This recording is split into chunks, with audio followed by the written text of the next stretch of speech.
Alright, this is chapter 21. This is on algebraic extensions. It's actually a bit more than that. It's basically sort of looking at a few things associated to categorizing extension fields. But basically, primarily, that's algebraic. So the idea here is that extension fields may be categorized several ways.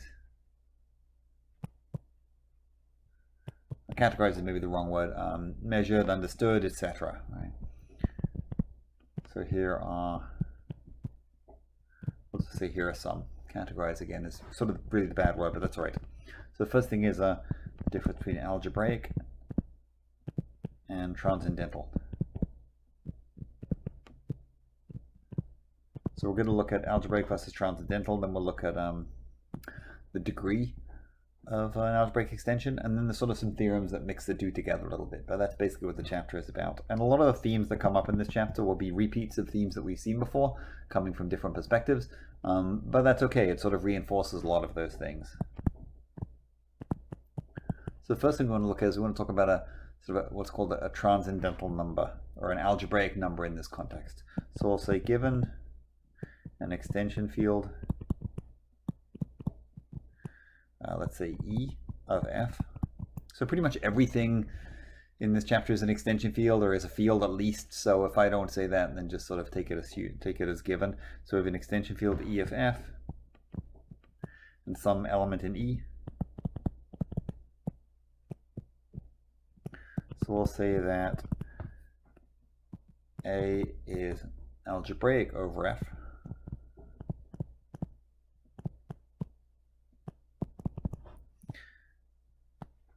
Basically, if there's a polynomial in f of x for which a is a root, or we could say if a is a root of some polynomial in f of x, or with coefficients in f, or however you'd like to say it. Right? Otherwise, we say it's transcendental over f. So it's worth noting that the field, the f, is relevant here. So I'll sort of say a couple comments here, right? The f is relevant. We'll do some examples in a second to clarify. So sometimes you hear people say something like pi is transcendental.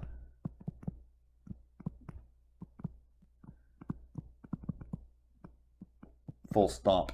The implication is that it's over Q as sort of a general statement.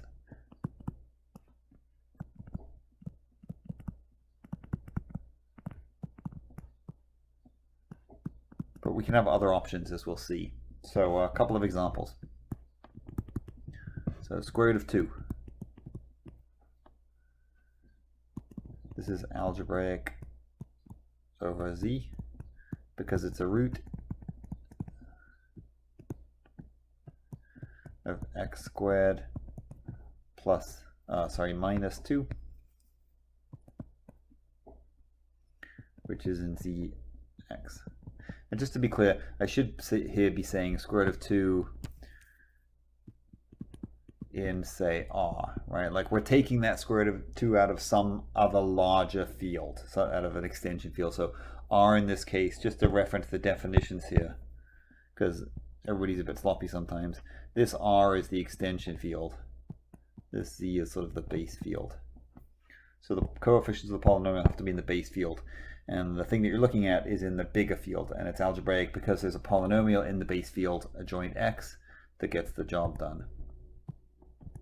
So for example, square root of 2 plus square root of 3, square root of 2 quantity, square root of quantity 2 plus the square root of 3. This is algebraic over Z. Again, this is in R because it's a root of x to the fourth minus 4x squared plus 1, which you can check. Or if you know exactly how I got that polynomial, you might sort of intelligently see how I did that. But you can plug it in, you can test, and you can see that it works. So no big deal. So third example rather. So pi is algebraic. Oh, sorry, let me get this right, is transcendental. Again, let me just be clear because I'm being a bit sloppy here. So pi in the real numbers is transcendental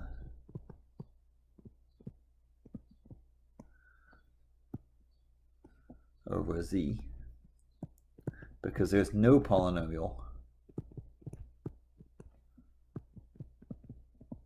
with coefficients in z, or no polynomial in zx if you like, such that pi is a root. Notice this is hard. This is not easy to prove. Which is why you don't see this in textbooks necessarily usually, right? The proof of this takes a little bit of time. So you shouldn't look at this and be surprised. Or you shouldn't look at this and think that the proof should be obvious. You might look at this and be like, well, that seems sensible. But again, that's not a proof. However, just to make sure that we're clear that context is relevant, we could say that pi in C is algebraic over R because it is a root of the polynomial x minus pi. Right, when that polynomial is allowable because that polynomial is in R adjoint x, right? So the polynomial is always in the base field, like on the third example. Right? So again, the context matters, like in this case we would say it is. Okay, associated to that, then we can say that an extension field is algebraic.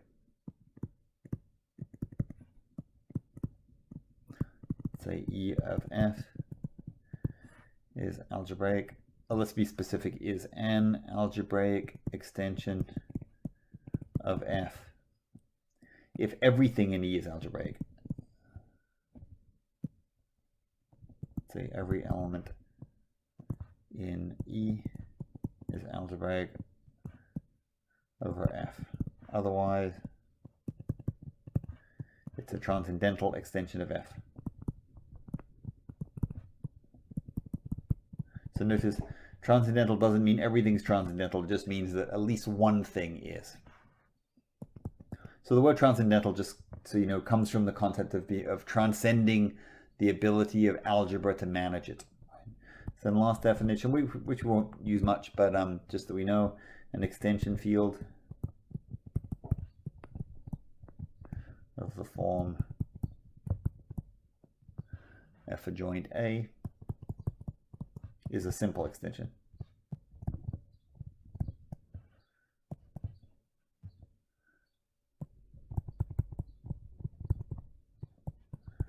So this is sort of the definitions to work with right now, the idea of or specifically the idea of an algebraic extension field. The transcendentals ones we won't be looking at so much, or really at all. So the ones we want to focus on are the algebraic ones.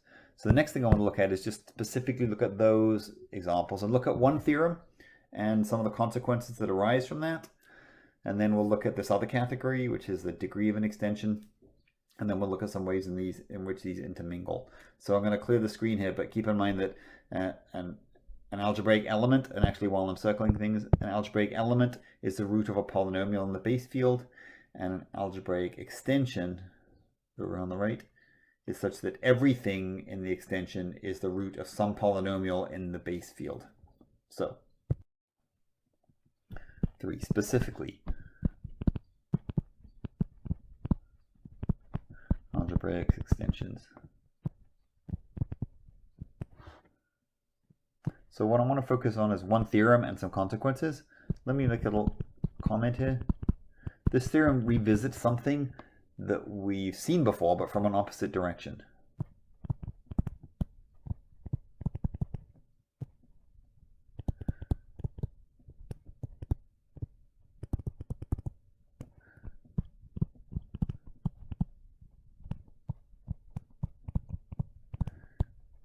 It may not be clear what I mean by with the phrase from an opposite direction, and that's okay. Once I give the theorem, I can make a note about that. And the theorem's not hard to prove. None of the theorems today are actually hard to prove.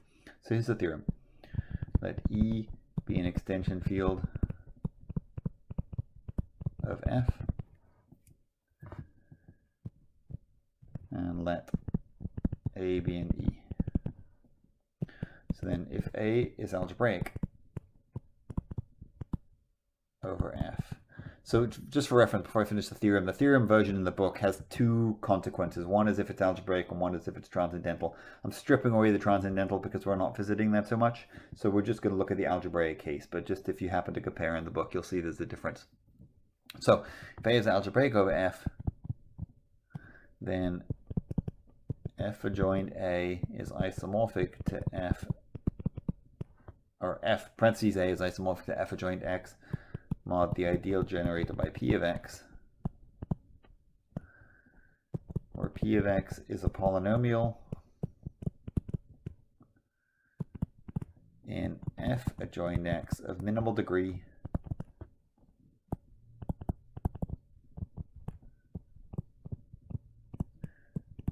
for which A is a root. And moreover, P of X is irreducible over F. Let me make just a quick note about this, because this theorem looks, this isomorphism looks familiar. So let me label this just so we're clear. This isomorphism right here in blue. So this guy looks familiar. This arose in the fundamental theorem of field theory. But if you remember the way it arose there, is in that particular case, we started with an irreducible polynomial and created an extension field. Right, so in that case, we started with an irreducible polynomial and created an extension field. In this case here we're starting with an extension field and an algebraic number, and we're sort of creating the polynomial.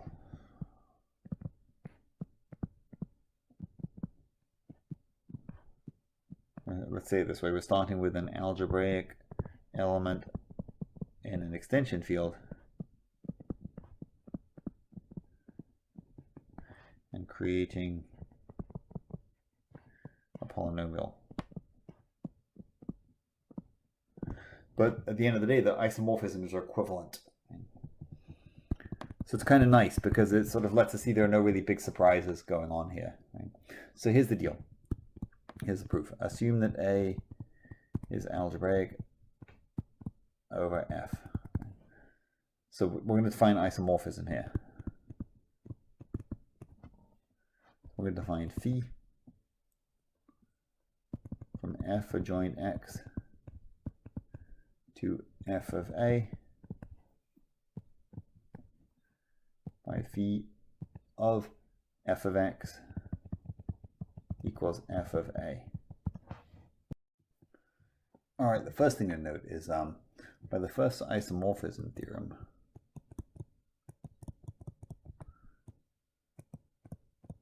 we have F adjoint X mod the kernel of phi isomorphic to the image, which is phi of F adjoint X, which is a subfield, if you like, or a subset, at least for now, or a subring at best, of F of A. So there's a couple things to look at. So take a look at the kernel of phi. Right? So since A is algebraic over F, there exists polynomials, maybe one, right? Definition of algebraic, or maybe several, such that, say, A is a root. So those polynomials will be in the kernel.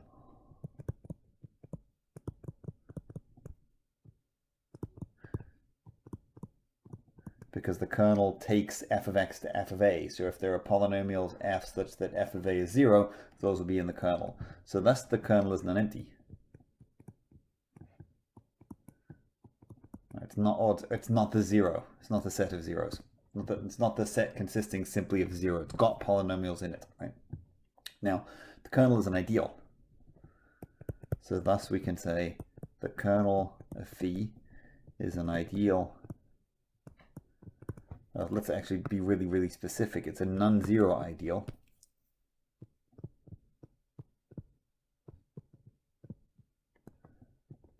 Of f adjoined x. Right? Now, since it's a non-zero ideal, let's say which can be, there's some things we need to justify as we go. Which can be written as this, the ideal generated by p of x. This is since f of x, f adjoined x is a PID. This is because f is a field.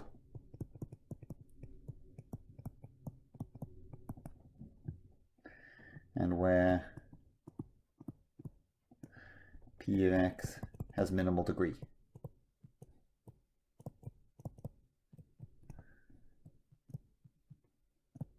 In that ideal. This is by a previous theorem.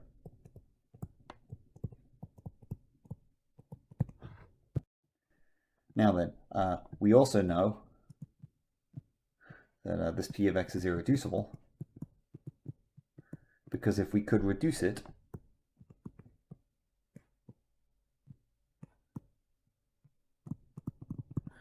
if we could write, say, p of x equals f of x, g of x, those would have smaller degree. Then 0, which is p of a, which is f of a, g of a. So remember, p of a is 0 because p of x is in the ideal. And the ideal is the kernel, right? The kernel is everything that goes to 0, which means when you plug a in, you get 0. Right?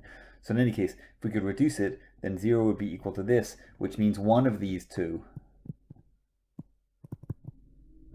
So either g of x or f of x is in the kernel, which contradicts p of x having minimal degree.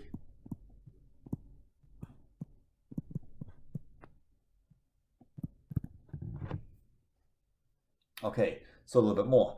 So now then, we know that p of x irreducible, again, I'm being sort of sloppy, is irreducible over f, implies that the ideal generated by it, remember this is the kernel, is maximal.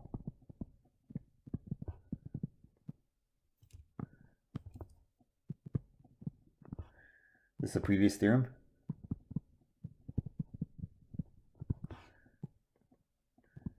And so f of x mod that ideal is a field. Also previous theorem. Now, a little bit more, so let me just erase just a little bit of the upper left. All right, now then, since we know this quotient field, this quotient ring is a field, right, since this guy that we just said is a field, this is isomorphic to phi of f of x. This is by the first isomorphism theorem back on the right hand side. Haven't erased it yet. So this says that phi of f of x is also field, and so it is a subfield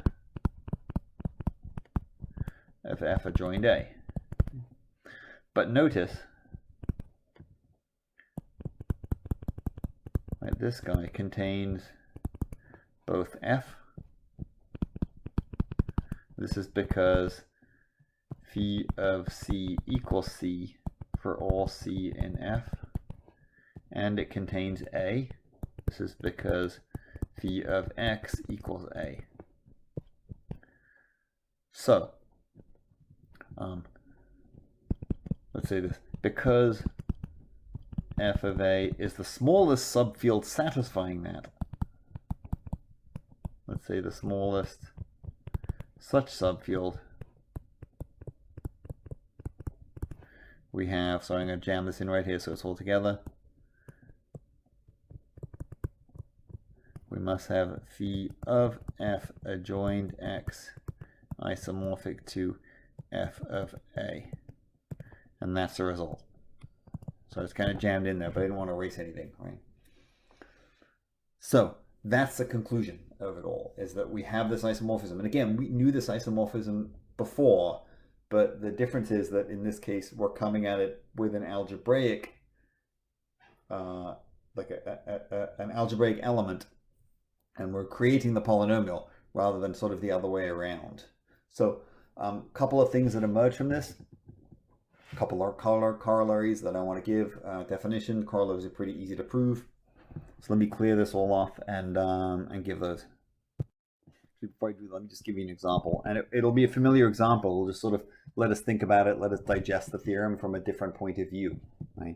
So given, let's say, Q. Sorry, it's a bit sloppy. Which is contained in, say, R. And so R in this case is the extension field. Take the square root of 2 in R.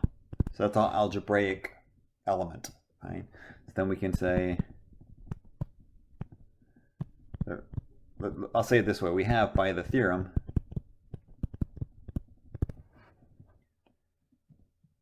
Q parentheses root 2 is isomorphic to fx mod the ideal generated by p of x, where p of x is a polynomial in f adjoined x of minimal degree,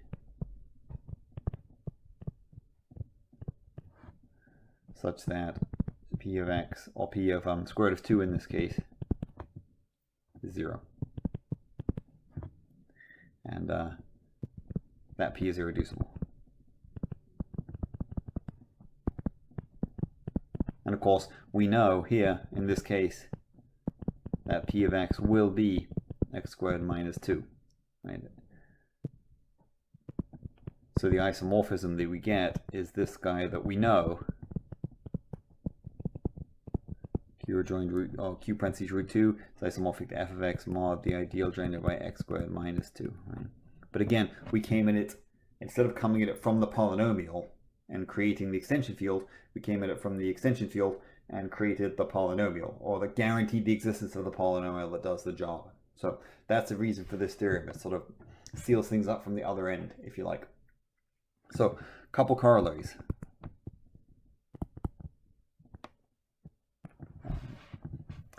So, if we have an A, I'm going to be a bit sloppy with, not sloppy, but succinct with notation. So if A is an element of E, which is an extension field of F, is algebraic over F. So the theorem guarantees a polynomial of minimum degree. We're actually going to sort of one-up it a bit and say then there exists a unique monic polynomial of unique polynomial, let's say in fx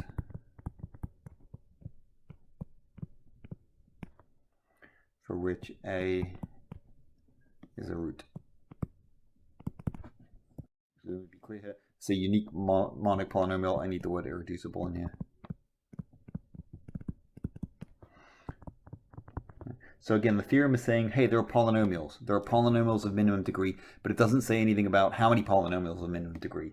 And there could be many, of course, because you can multiply a polynomial of minimal degree by a constant, and it still gives you the same ideal.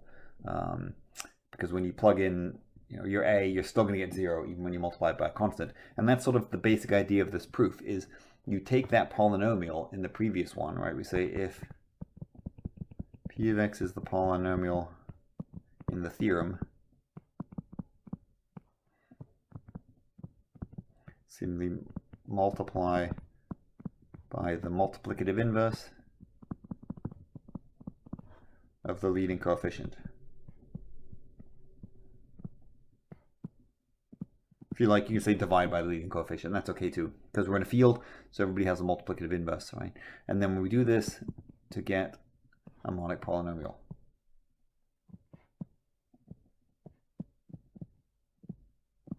Now you might say, well, why is it unique?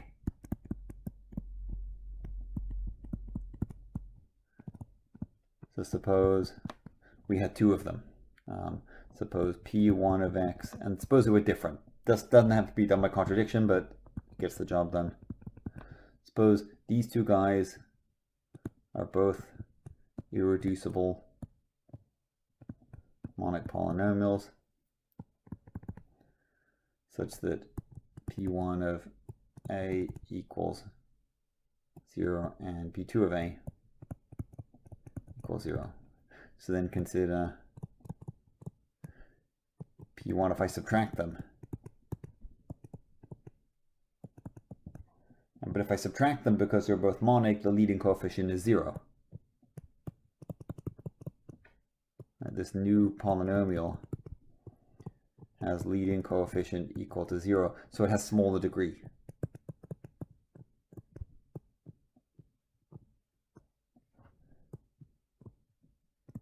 And that's a contradiction.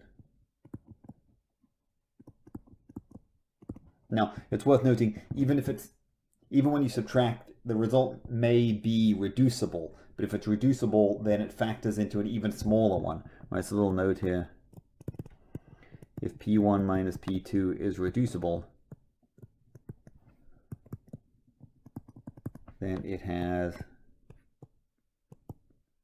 an even smaller degree factor with A as a root. Sort of a side note, that's a bit sloppy there, but gets the job done. Provides the contradiction. Now, the little definition that comes with this is the polynomial that arises here. This is the definition here.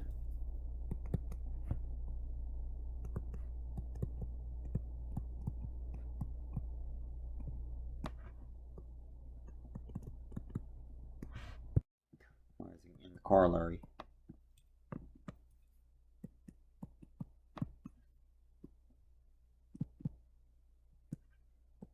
This is called the minimal polynomial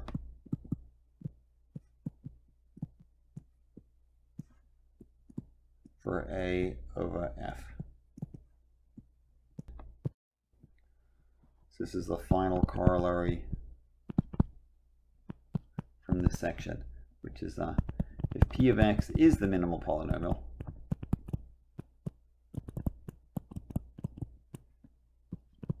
for A, which is in an extension field of F, and for all f of x in F adjoined X, if f of A equals 0 and P of X divides f of X in F adjoined X. So the proof of this is pretty simple. By the theorem that f of x is in the kernel of the phi. This is the same phi from the theorem, which I'm not going to rewrite. So f of x is in the ideal generated by the P of x. So P of x divides out f of x, and that's the end. That's the proof right there. So that ends sort of the broad theorem, the basic theorem about these algebraic extensions. And so the last thing we're going to look at, and then sort of put these two together, is on the degree of an extension.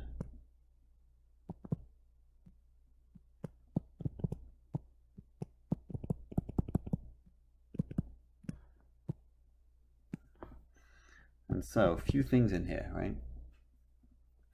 So first thing, we need to define the degree.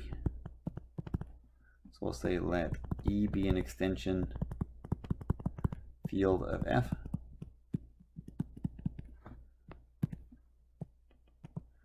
So this sounds confusing in very linear algebra-y, but but I'll give an example to clarify it. We say that E has degree n over f, and write E colon f, bracket E colon f equals n. If E has dimension n as a vector space,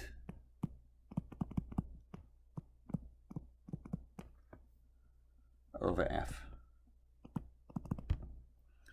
So if it's finite,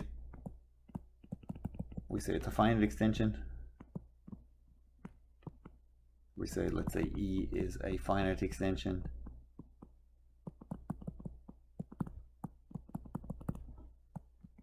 of of f rather. Otherwise, it's infinite. So n really could be infinite in this case. And if you've sort of forgotten your linear algebra, that's sort of okay. But the idea here is basically, no pun intended, if we can find a set, a linearly independent set, say B, which is composed of things in E, let's say taken from E, such that every element of E can be written as a linear combination of those uniquely.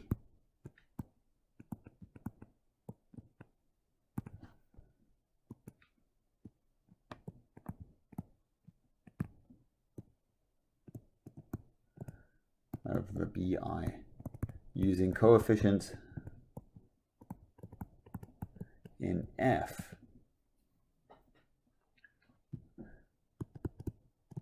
then that's what we get. Then E colon F is that n. So let me give you a couple of examples just so that this becomes eminently clear. So we have, so if you look at C over R, in order to construct everything in C, all you need is 1 and I, right? So this is equal to 2 because the basis is 1 comma I, right? That basis, again, this is because everything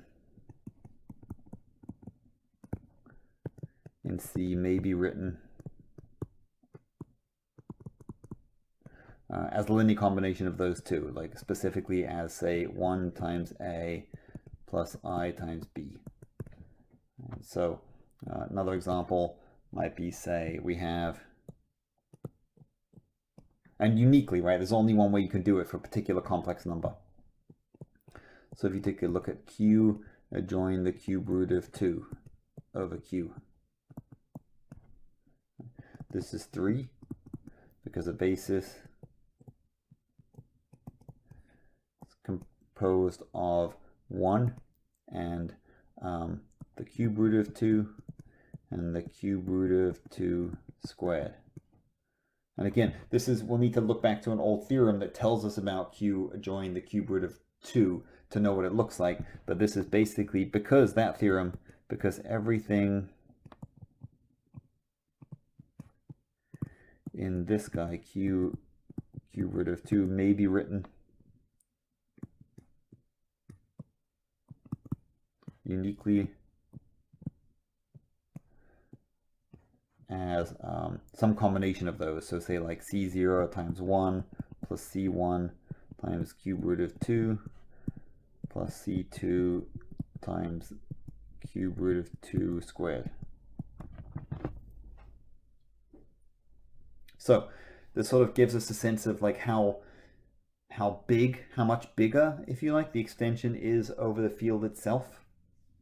So, you know, in some sense you might say that that C is not as big in its extension over R as the second example, because it's degree 2 instead of degree 3, but so not quite as big.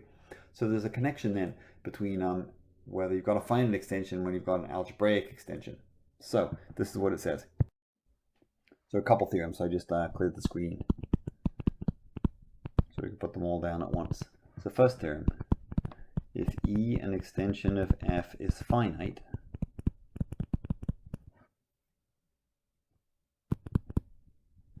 then for all A in E, A is algebraic over F. And so E itself is algebraic over F. So we could have just said that E is algebraic over F instead of referring to every single element in E, but it's worth mentioning it so we remember that it's a statement about every element, not just the whole thing. And so the proof of this is surprisingly easy, right? So suppose the degree of E over F is n, right? So take some guy in E.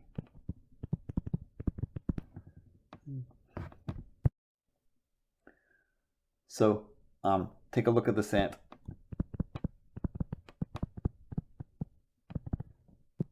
1a dot dot dot a to the n, right? That contains n plus 1 things.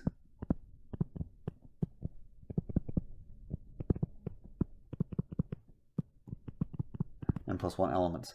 So because it's degree n, any set of more than n elements is linearly dependent. There's linear algebra entering in here. Since there are more than n elements, the set is linearly dependent. This means there is a linear combination that gives you 0.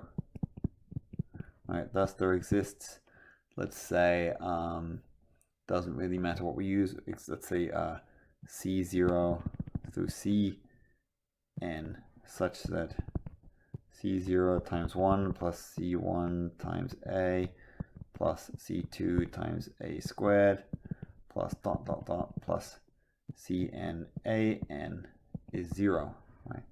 Thus, look at the polynomial. Let's say construct f of x. We'll make it C0 plus C1x plus C2x squared plus up to Cnx to the n. Then f, and these c's, again, these c's are in f. This is what it means to be linearly dependent over f with a basis. So then f of, in this case, a is 0. So a is algebraic over f, QED.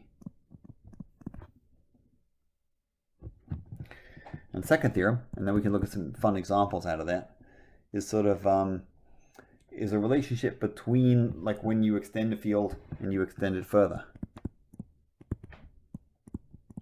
So we'll say, suppose f is contained in E, which is contained in K. These are all field extensions, which will go without saying.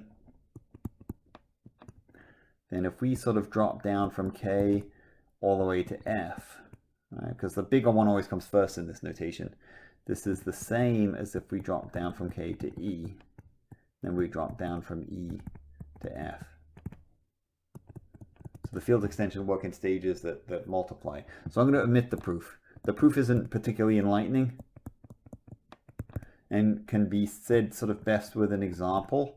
So let me just give you an example, and then you'll be able to see like why this happens.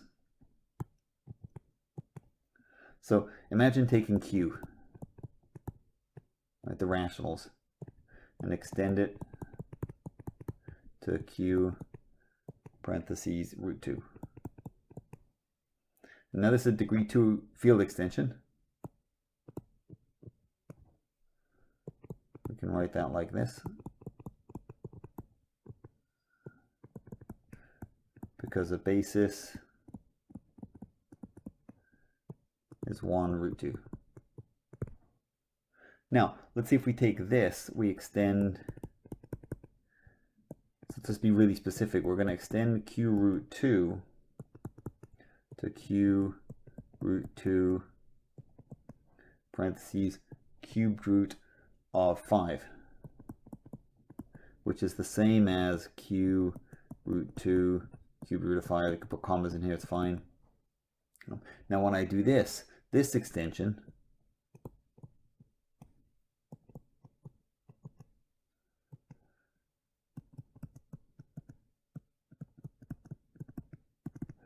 right, just dropping down one level. This is 3. This is because the basis in this case is 1 cubed root of 5 cubed root of 5 squared. Now keeping in mind that when I construct this basis, the coefficients come from q root 2, right? So let me clarify that just so we're here. When we say up here in the first example, this says elements in q root 2 have the form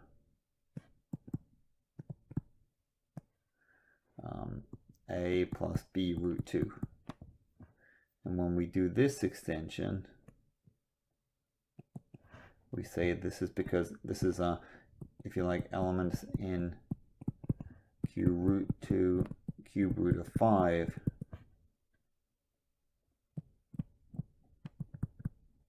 have the form, this will be a little bit ickier, c plus, and so let me be clear, this a plus b root 2, this is with a and b in q.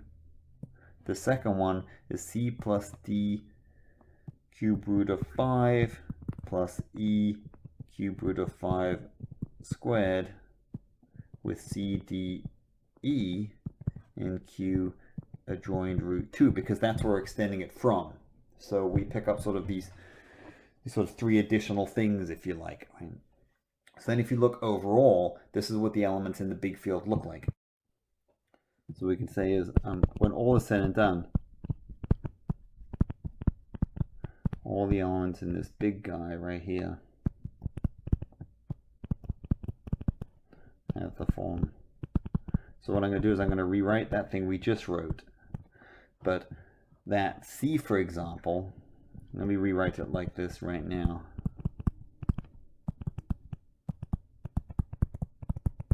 Each of C and D and E are in Q adjoined root 2, which means this C itself looks like A1 plus B1 root 2. This D looks like A2 plus B2 root 2. Sorry, that guy should never square the cube root of 5 right? This is our D, and then our E is like A3 plus B3 root 2. Now if you sort of like really multiply this all out,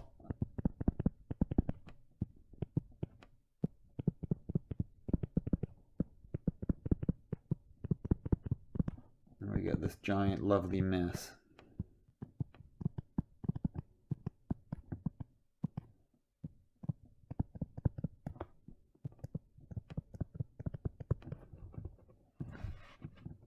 So what we see right now is that thus we have a new basis here, if you like.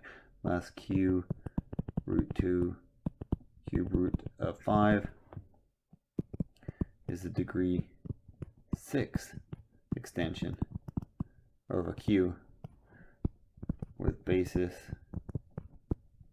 This isn't a proof, this is just to sort of make sure that you see how the theorem is giving us the result.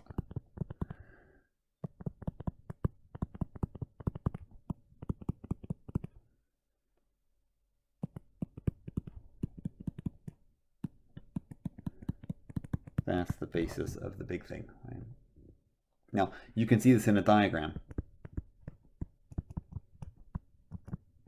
This is sort of a field diagram, which can be really useful for understanding what's going on. So I'll draw the diagram, and I'll sort of explain a couple things about it. Oops, that's just a Q down there. So what we did in this case, we extended Q up to Q adjoined root 2, and this was the degree 2 extension, and then we went another 3 to get up to the big one. We could have gone the other way around. We could have adjoined that first. That would have been a degree 3 extension, and then gone up and had a degree 2 extension. Or we can go all the way and have a 6. And so this picture sort of diagrams everything in this case. So, last thing about this example, and then we'll have sort of a final theorem that gives a statement about algebraic algebraicness or algebraicity or whatever the correct word is that having this sort of information can tell us what does and doesn't belong in some fields. So sticking with this example, let me sort of follow up to this. So the note I want to make is this can help understand. Let me keep this really very vague, understand structure, because I don't want to be too specific about what's going on here. I just want to give you a specific example. So for example, in the previous one, the one we were just doing, in this guy right here. So we now know that any field extension between this Q and the big one, Q adjoined square root of 2 cube root of 5, must have degree over Q dividing 6. So this tells us, for example, that the 4th root of 7 is not in this. Now you might say, well, like, well, sure, I can't write it as the linear combination of my basis, but we could be like even more sneaky than that, right? If it were, right, this is what we'd have. We'd have this structure as follows. We'd have Q would be contained in Q adjoin the 4th root of 7. Now, Q adjoin the 4th root of 7 would then be contained in Q adjoin square root of 2 cube root of 5. And from then, we'd have this like giant mass of field degree extension things. We'd have Q root 2 cube root of 5. Oops, not parentheses. Oh, yeah, parentheses there. Q. This would be equal to Q 2 cube root of 5, dropping down to Q 4th root of 7, multiplied by Q 4th root of 7 down to Q.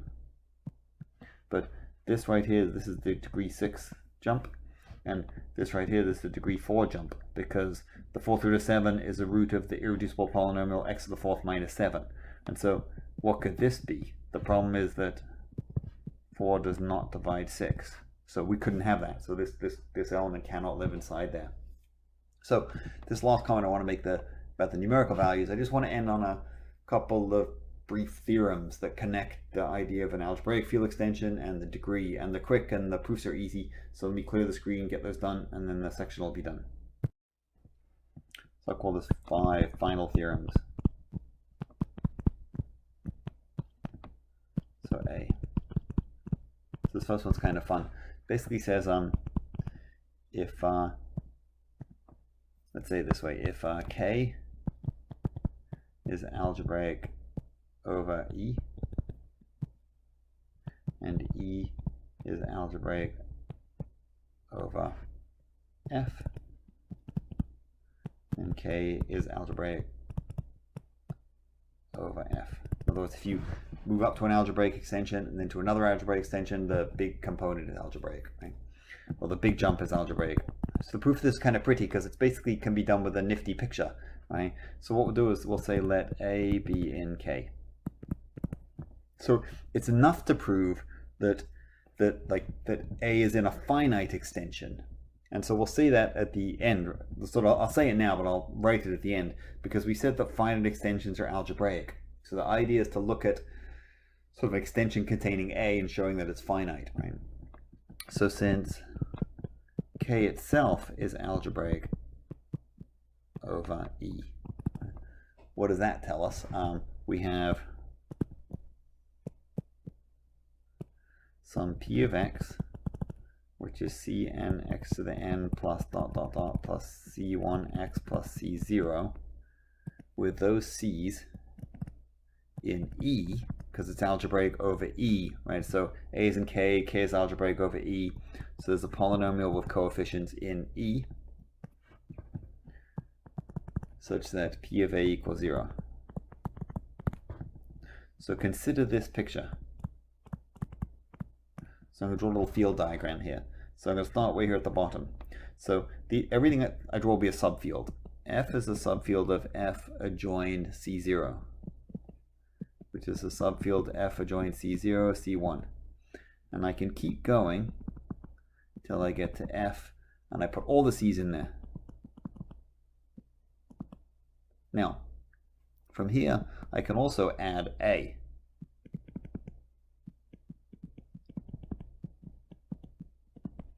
And then I can go all the way up to E. Well, sorry, up to K. Now, for what it's worth, this right-hand side isn't really necessary, but it helps to see what's going on right there.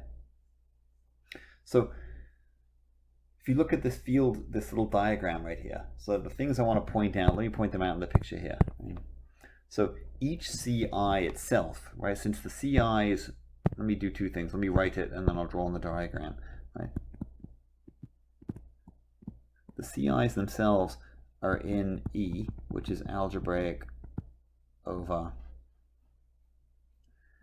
F in this case. So since they're algebraic, when we go from F to like F of C0, that's a finite extension. Right, so when we do like this,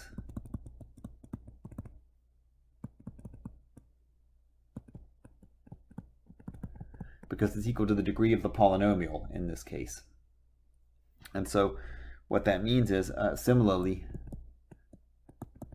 when I go from C0 to C0, C1,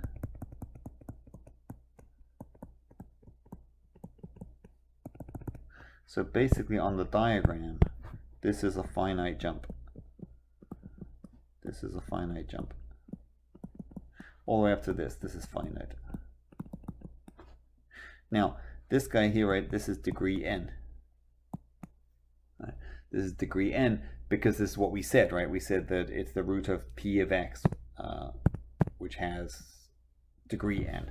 Right? So this jump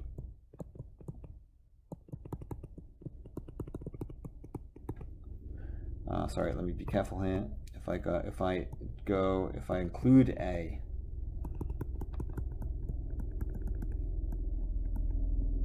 is n. So that's like all the way, this is using the previous theorem, that when I jump, I multiply the degrees. Thus, when I go to the top up here, well, not all the way to the top, from F, we get a finite number. Could be really big, but it's finite nonetheless. Right? So since the finite extension, since A is in a finite extension, A is algebraic over F, QED. And last theorem, and we're done, is so I'll give this really briefly because it's not critical for us. We'll say let E be an extension field of F. So if you go in E and you take just the algebraic elements,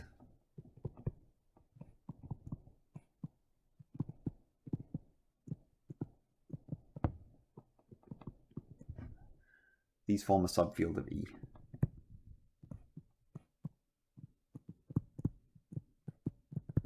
So even if E itself is not algebraic, right, E is a field, but if you just take the algebraic elements, you do get a subfield.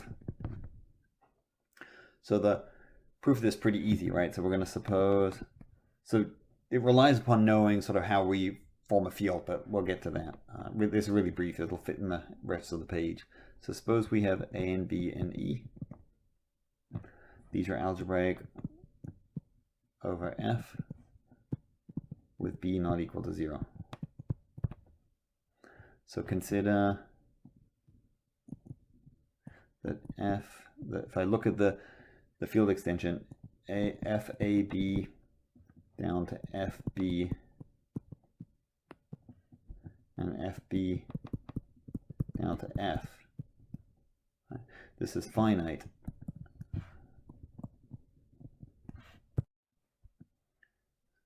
Since A and B are algebraic.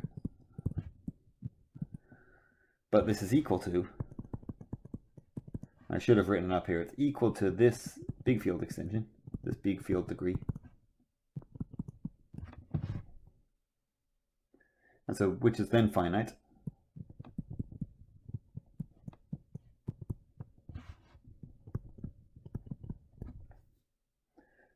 And then,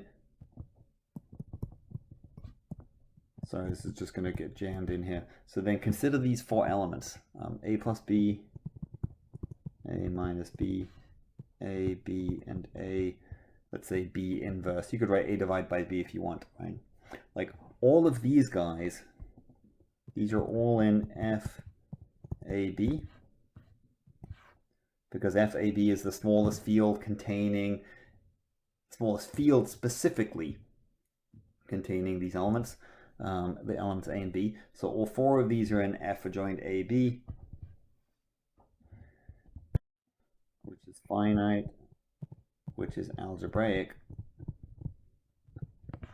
And so those elements themselves are algebraic.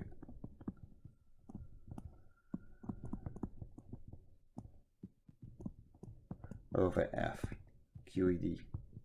So basically the reason we're looking at these four, just to say in a quick conclusion, is that like these are the requirements that are necessary to show that we have a subfield, right? Is that we have a subring, we have inverses, etc. So by showing that all four of these are in F adjoint AB, and well, we know that all four of those are in F adjoint AB, but showing that that thing is algebraic means that we've done the job, that we've got the subfield. So that's the end of that section.